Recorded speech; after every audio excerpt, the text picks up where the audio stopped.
சாய் பக்தர்களுக்கு என் அன்பு வணக்கங்கள். ஓம் சாய்ராம். என் அன்பு குழந்தையே, இத்தனை நாட்கள் நன்றாகத்தானே இருந்தது. திடீரென்று நம் வாழ்க்கையில் ஏதேதோ தேவையில்லாத விஷயங்களை நடக்கிறதே என்ற குழப்பத்தில் தவித்துக் கொண்டிருக்கின்றாய். இந்த விஷயங்களில் இருந்து நான் எப்படி தப்பிக்கப் போகிறேன் என்று ஏதேதோ கோவிலுக்கு எல்லாம் ஏறி இறங்குகிறார். திடீரென்று உன் வாழ்க்கையில் வந்த சறுக்கல் எது தெரியுமா? வயதானவர்கள் தானே நம் வாழ்க்கைக்கு நல்லதுதானே செய்வார்கள்.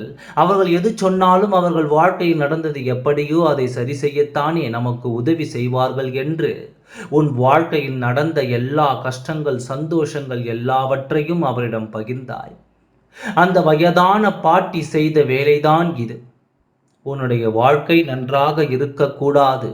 உன் வாழ்க்கையில் நீ மேலும் மேலும் வளர்ந்து கொண்டே இருக்கின்றாய். நம் பிள்ளைகளுடன் அவர் மேலே ஏறி விடுவாரோ என்ற ஏக்கத்தினால் உனக்கு இந்த வேலையை அவர் செய்துவிட்டார். முன்னேறக்கூடாது என்பதற்காக தேவையில்லாத விஷயங்களை செய்து கொண்டிருக்கின்றார். ஆனால் அவருக்கு தெரியவில்லை உன்னை யாராலும் எதுவும் செய்ய முடியாது என்று. இப்பொழுது உன் வாழ்க்கையில் இந்த கஷ்டம் வந்ததற்கு காரணம் என்ன தெரியுமா? அவன் செய்த விஷயங்களினால் அல்ல. நான் யாரையாவது புரிந்து கொள்ள வைக்க வேண்டும் என்றால் உனக்கு சிறு குழப்பங்களை தருவேன்.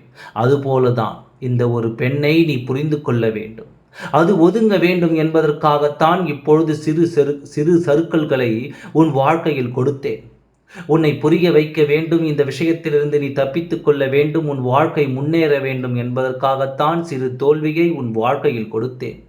ஆனால் உன் வாழ்க்கையில் எப்பொழுதும் தோல்வியாகவே இருந்து விடாது. உன் வாழ்க்கையில் முன்னேற்றங்கள் இருக்கும். நீ புரிந்து கொள்ள வேண்டும். வயதானவர்களும் இல்லை, உறவும் யாராக இருந்தாலும் சரி, அவரின் முழுமையான நம்பி உன் வாழ்க்கையில் நடந்து கொண்டிருக்கும் அனைத்து விஷயங்களையும் பகிரக்கூடாது. எல்லாமே ஒரு வேஷம்தான் போடுவார்கள் உன் கண்ணுக்கு முன். ஆனால் உன் முடுக்கு பின் என்ன நடக்கிறது என்பது எனக்கு மட்டுமே தெரியும். இனி யாராக இருந்தாலும் சற்று விலகி இருந்து உன்னுடைய வாழ்க்கையை யாரிடமும் சொல்லாமல் சந்தோஷமோ கஷ்டமோ எதுவாக இருந்தாலும் உன் குடும்பத்திற்குள் வைத்துக்கொள்.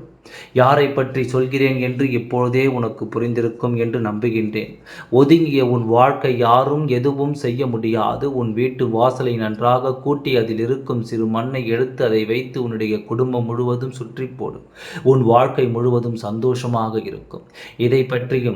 எதை பற்றியும் கவலைப்படாதே. நான் இருக்கின்றேன். தைரியமாக இரு. எல்லாம் நல்லபடியாகவே நடக்கும். ஓம் சாய்ராம். நன்றி. வணக்கம்.